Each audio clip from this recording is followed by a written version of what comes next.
12일자 말씀 히브리서 11장 8절부터 16절까지 말씀 우리 한 절씩 교독하겠습니다. 저부터 읽겠습니다. 믿음으로 아브라함은 부르심을 받았을 때에 순종하여 장래의 유업으로 받을 땅에 나아갈새 갈 바를 알지 못하고 나아갔으며 믿음으로 그가 이방의 땅에 있는 것 같이 약속의 땅에 거류하여 동일한 약속을 유업으로 함께 받은 이삭 및 야곱과 더불어 장막에 거하였으니 이는 그가 하나님이 계획하시고 지으실 터가 있는 성을 바랐음이라. 믿음으로 사라 자신도 나이가 많아 단산하였으나 잉태할 수 있는 힘을 얻었으니 이는 약속하신 일을 미쁘신 줄 알았음이라. 이러므로 죽은 자와 같은 한 사람으로 말미암아 하늘의 허다한 별과 또 해변의 무수한 모래와 같이 많은 후손이 생육하였느니라. 이 사람들은 다 믿음을 따라 죽었으며 약속을 받지 못하였으되 그것들을 멀리서 보고 환영하며 또 땅에서는 외국인과 나그네임을 증언하였으니 그들이 이같이 말하는 것은 자기들이 본향 찾는 자임을 나타냄이라. 그들이 나온 바 본향을 생각하였더라면 돌아갈 기회가 있었으려니와. 함께 읽습니다. 그들이 이제는 더 나은 본향을 사모하니 곧 하늘에 있는 것이라. 이러므로 하나님이 그들의 하나님이라 일컬으심을 부끄러워하지 아니하시고 그들을 위하여 한 성을 예비하셨느니라. 아멘. 오늘 본문은 믿음의 우리 선조이죠. 믿음의 본을 보여준 믿음이란 무엇인가, 믿음의 삶이란 무엇인가, 우리가 이 신앙생활이란 어떻게 하는 것인가를 모범적으로 보여주신 그런 선조들의 이야기입니다.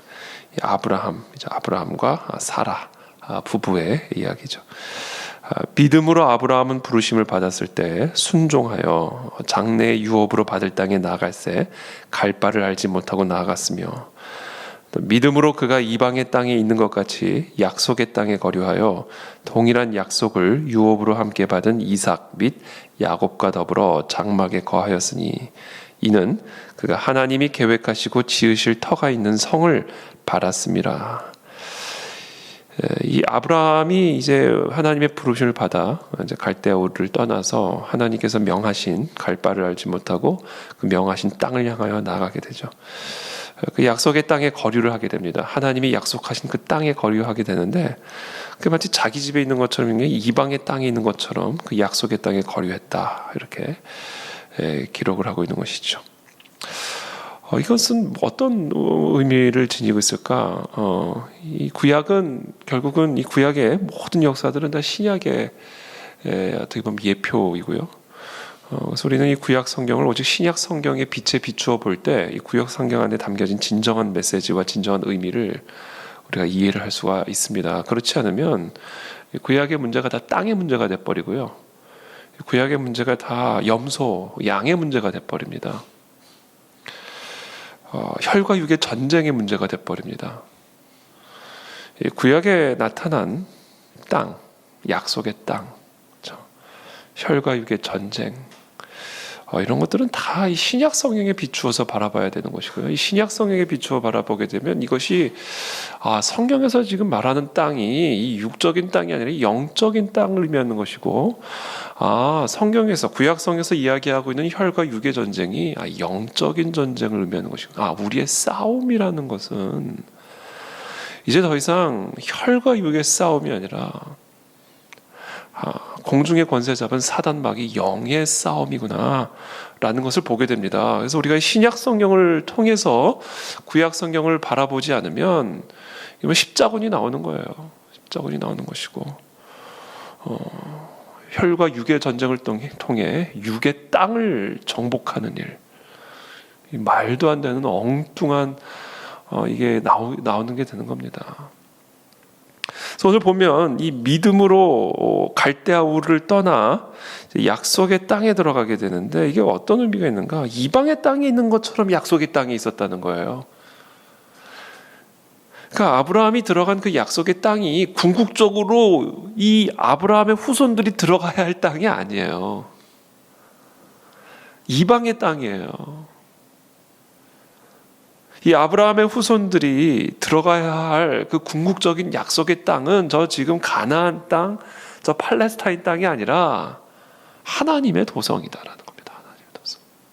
그래서 믿음으로 그 약속의 땅에 들어갔지만 이방의 땅에 있는 것처럼 살았고, 평생 이들은 저 하늘의 도성을 진정한 약속의 땅으로 여기면서 이 땅에서의 삶을 마쳤다, 이렇게 얘기하는 겁니다. 10절에 말해요. 그가 하나님이 계획하시고 지으실 터가 있는 성을 바라며 그 약속의 땅에서 살았다.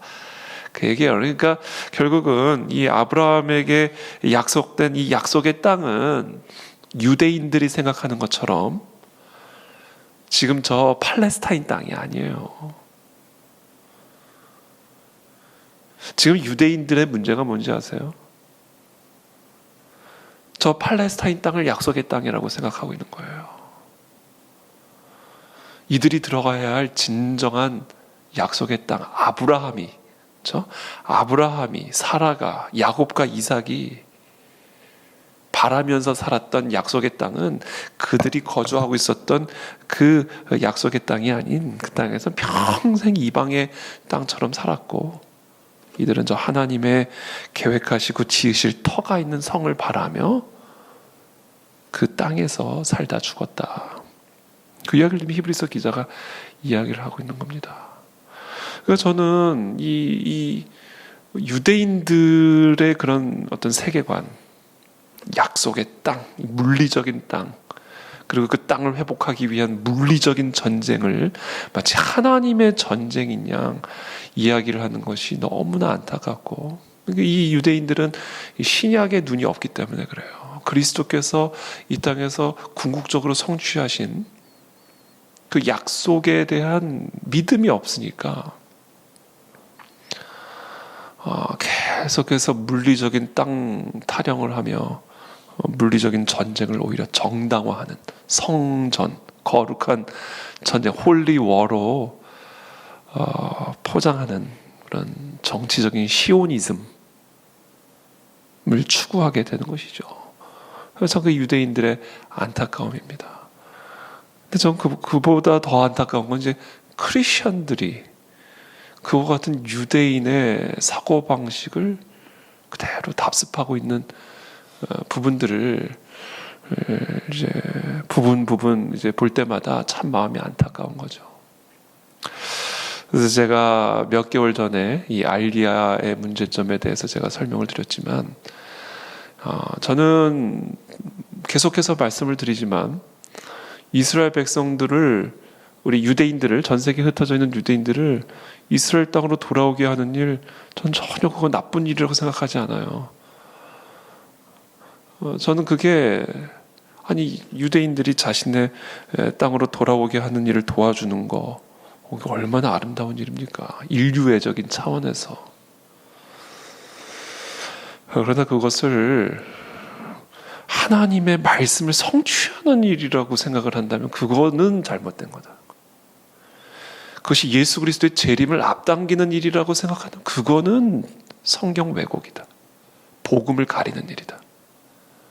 그들이 돌아가야 할 땅은, 그들이 돌아가야 할 진정한 약속의 땅은 예수 그리스도의 품이요, 그 그리스도를 믿음으로 말미암은 하나님의 도성이지, 저 물리적인 저 팔레스타인 땅이 그들이 돌아가야 할 약속의 땅이라고 믿고 그것을 위해서 물리적인 전쟁을 정당화하며 그와 같은 거룩한 전쟁을 통해 예수 그리스도의 재림을 앞당길 수 있다라고 하는 것은, 이거는 복음을 욕되게 하는 일이에요.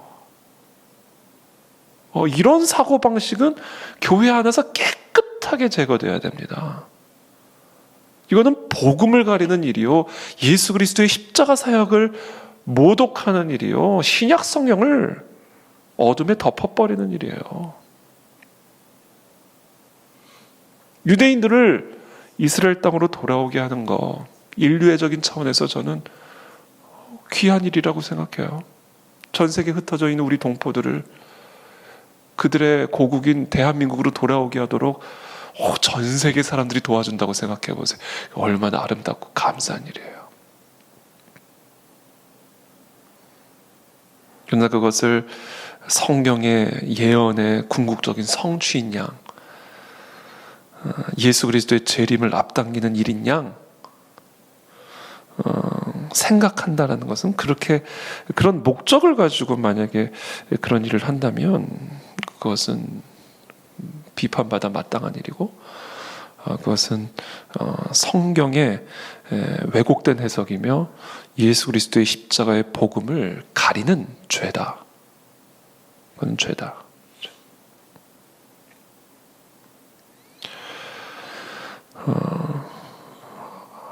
아브라함은 그렇게 생각한 적이 없어요. 아브라함은 약속의 땅에서 이방에서 사는 것처럼 살다가 하나님이 계획하고 지으실 그 성만 바라보다가 그 땅에서 살다 죽었습니다. 아브라함이 통곡할 노릇이죠.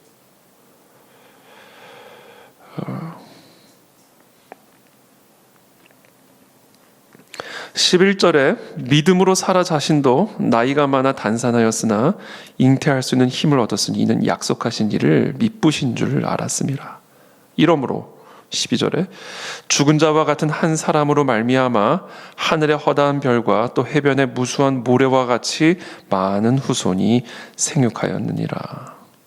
자, 그런데 이렇게 얘기합니다. 결국은 이스라엘이 만들어진 거예요. 이스라엘 나라가, 이스라엘은 민족이 이 하나님이 약속하신 이 팔레스타인 땅에서 이스라엘 백성들이 해변의 무수한 모래와 같이 생육하게 된 거예요.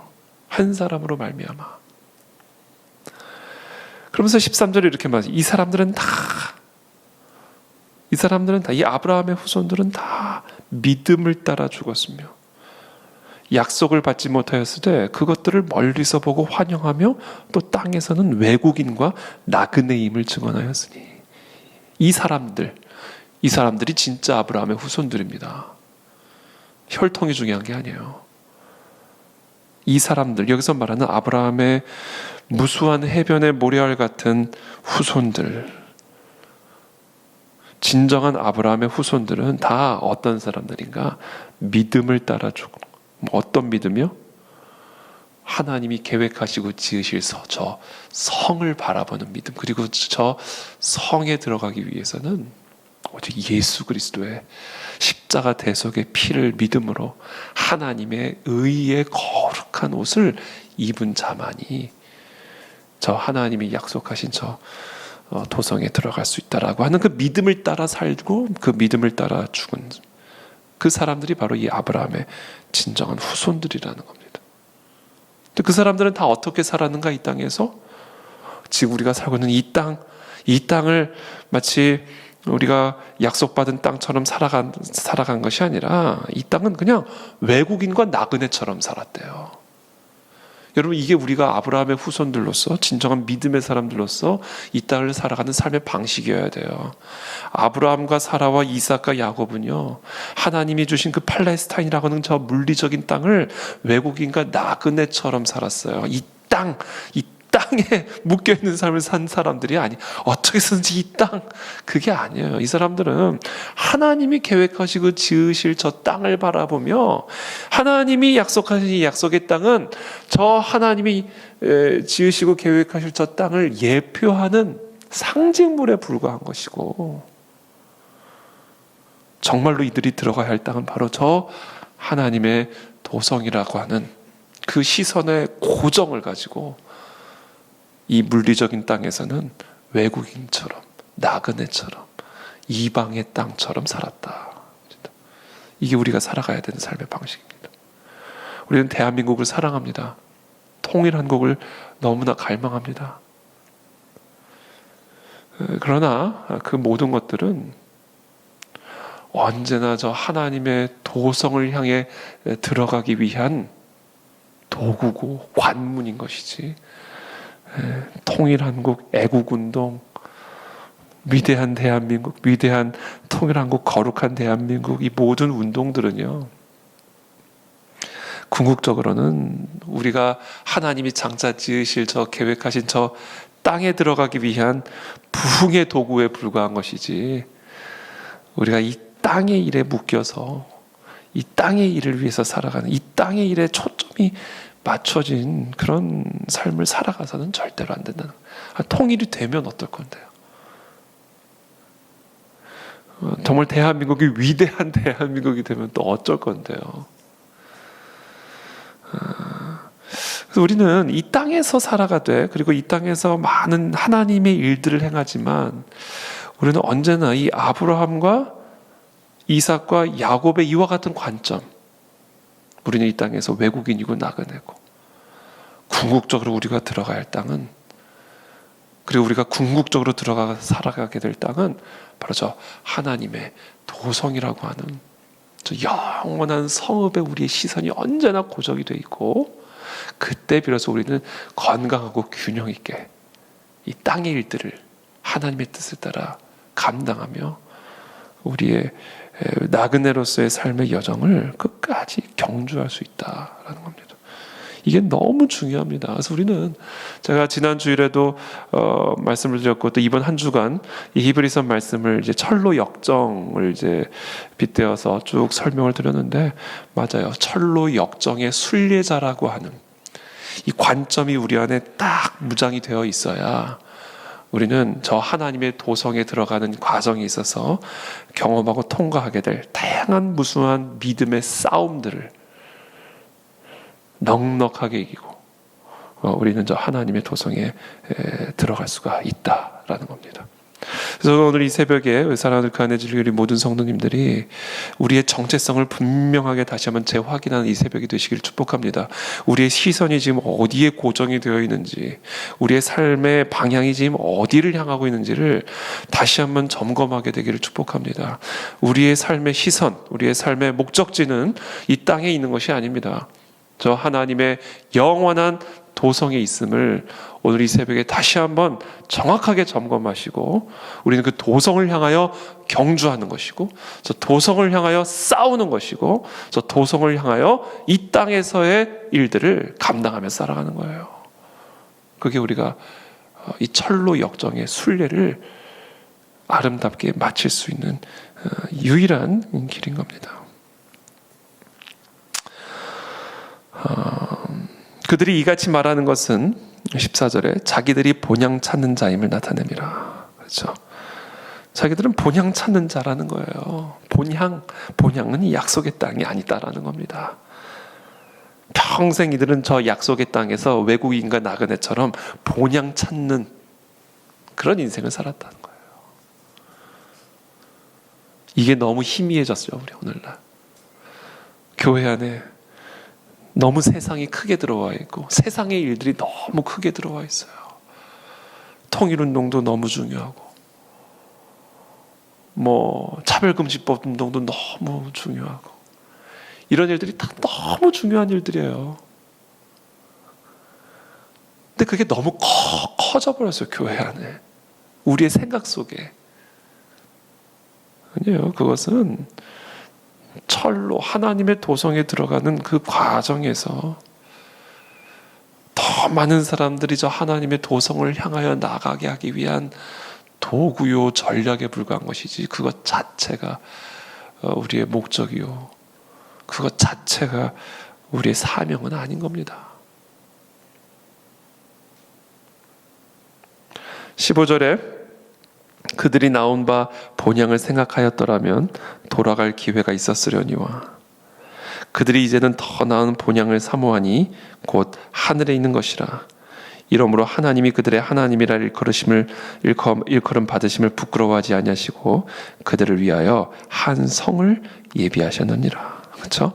이 본향, 그 본향에 있는 그 성, 하나님의 도시, City of God, 하나님의 그 도시로 들어가기 위한 나그네로서, 외국인으로서 이 땅에서 치열한 싸움을 벌이며 살아갔던 이 아브라함과 이삭과 야곱, 사라, 오늘 본문에 나타난 이들이 바로 진정한 믿음의 사람들이고, 그것이 바로 우리가 따라가야 할 믿음의 선한 싸움입니다.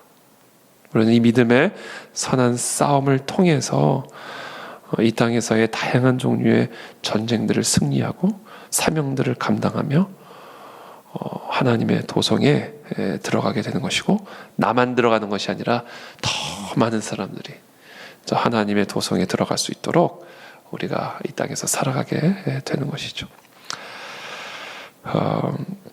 이제 그 하나님의 그 도성 철로 역정을 보면 이 크리스찬이라고 하는 주인공이 소망이라고 하는 동반자와 함께 이제 이 철로 좀 말할 수 없는 미혹과 유혹과 전쟁과 다양한 종류의 늪을 결국에는 믿음의 선한 싸움으로 통과하여 저 이제 하나님의 도성이 눈앞에 들어온 거예요. 하나님의 도성이 눈앞에 보이는데 그 길 딱 앞에 큰 강이 있는 거예요. 강. 근데 그 강을 건너갈 수가 있는 다리가 없는 거예요. 그 크리스천이 완전한 절망에 빠집니다. 저 강이 어떻게 들어가는가? 저 강을 어떻게 넘어가는가? 그 강은 요단강이에요. 죽음의 강이죠. 죽음이라고 하는 강이에요. 이 죽음이라고 하는 강을 넘어가야만 하나님의 도성에 들어가게 되는 거예요. 근데 그게 너무 두려운 거예요. 저 강을 어떻게 넘나? 그 함께 순례를 하는 사람들에게 질문을 합니다. 어떻게 저 강을 넘어갈 수 있을까? 근데 함께 그때 순례하던 순례객이 이 크리스천에게 얘기를 해줘요. 저 강은 모든 사람들이 다 넘어가야만 한다. 딱 인류 역사상 두 사람만 저 강을 넘지 않았다. 엘리야와 에녹. 이 엘리야와 에녹만 저 강을 건너지 않고 저 하나님의 도성에 들어갔고 모든 사람은 다 저 강을 건너가야만 한다. 이렇게 얘기를 해줍니다. 그러니까 이 크리스천이 다시 질문해요. 그러면 저 수심이 어떻게 됩니까? 저 강의 수심이 어떻게 됩니까? 질문하니까. 저 강의 수심은 사시사철 항상 똑같습니까? 그랬더니 이 사람들이 뭐라고 얘기를 해주냐면 저 수심이 얼마나 깊은지는 저 도성의 왕을 믿는 믿음에 따라 수심의 깊이가 달라집니다. 그렇게 얘기를 해줍니다. 어쩔 수 없이 이 크리스천이 저 강물에 뛰어 들어갑니다. 들어가자마자 크리스천은 물속 깊이 빠져들어갑니다. 그 물속에서 마치 삼켜져서 죽을 것 같은 두려움에 사로잡힙니다. 물이 코로 들어가고 입으로 들어갑니다. 그 순간 지난 시간 순례를 행하면서 자신이 저질렀던 죄들이 떠오르기 시작하고 그 죄들이 자기를 결국은 죽이는구나. 두려움에 사로잡히게 되고 잡다한 귀신들과 악귀들이 나타나가지고 이 크리스천, 물속에 잠기는 크리스천을 막 크리스천을 시달리게 만듭니다. 그러니까 막 이 크리스천이 끊임없이 헛소리들을 막 해요. 헛소리들. 선망 증상 같은 헛소리들을 막 합니다. 그 순간 딱 정신을 차리고 하나님의 말씀을 물 가운데 지날지라도 물이 너를 침몰치 못하게 할 것이며 불 가운데 지날지라도 불이 너를 사르지 못하게 할 것이니 내가 너와 함께함이라. 이 하나님의 약속의 말씀을 딱 붙잡습니다. 그리고 어느 순간 물의 수심이 확 얕아지면서 두 다리로 그 강바닥을 딱 밟고 서 있는 자신을 발견하게 되는 거예요.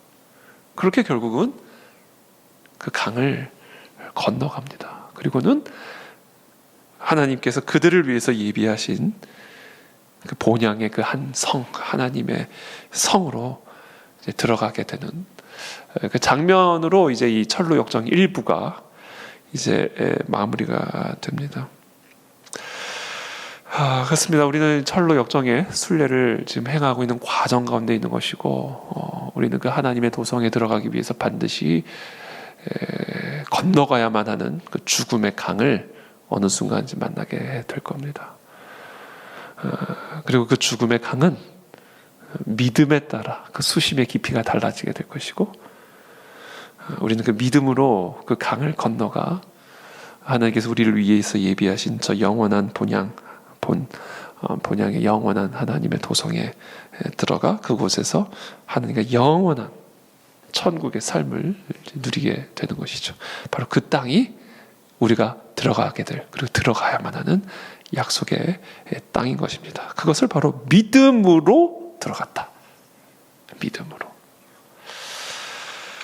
그래서 오늘 우리 우리 모든 성도님들 이 땅에서 우리가 정말 이 땅에 묶여 있는 삶이 아니라 정말 저 하나님의 저 영원한 본향에 우리를 위해서 예비하신 저 도시, 하나님의 도시를 바라보며 날마다 저 도시를 생각하며 그 도시를 향하여 이 땅을 우리가 걸어갈 때 우리는 이 땅에서 경험하게 될 다양한 역경의 여정들을 넉넉하게 이기고 감당함으로 하나님의 선한 싸움을 마치고 저 영원한 하나님의 품에 영원한 안식의 나라를 누리게 될 줄을 믿습니다. 그와 같은 믿음의 선한 싸움을 끝까지 감당함으로 영원한 생명을, 우리를 위해서 예비하신 이 영원한 도성을 취하시는 그런 저와 여러분들의 삶이 되시기를 예수님 이름으로 축복합니다. 기도하겠습니다. 살아계신 하나님 감사합니다. 오늘도 우리에게 주신 이 히브리서의 말씀을 붙들고 오늘도 우리의 철로 역정을 걸어 나아갑니다. 하나님이 이 땅에 묶여 있을 때 우리는 이 땅에 삼켜집니다. 우리의 시선이 이 땅을 향할 때 우리는 우리의 삶이 이 땅에 삼켜질 수밖에 없습니다. 다양한 염려와 두려움과 미혹과 유혹, 그 늪에 빠질 수밖에 없습니다. 하나님, 베드로가 풍랑을 바라볼 때 그 풍랑에 삼켜졌고 예수 그리스도를 바라볼 때 예수 그리스도와 함께 물 위를 걸었듯이 주님, 우리가 우리를 위해서 예비하신 저 하나님의 도성에 우리의 시선이 고정이 되게 도와주시고 우리의 삶의 다양한 종류의 물들을, 풍랑들을 밟고 서서 저 하나님의 저 도성에 들어가기까지 이 철로 역정의 여정들을 넉넉하게 이기고 승리하는 사랑 우리 모든 믿음의 성도들이 될 수 있도록 오늘도 우리 새벽에 축복하여 주시옵소서. 말씀으로 이기게 도와주십시오. 약속을 의지하여 일어서게 도와주시옵소서. 오늘 하루도 그와 같은 승리의 하루가 되게 하실 것을 믿음으로 감사드리며 예수님의 이름으로 축복하며 기도합니다. 아멘.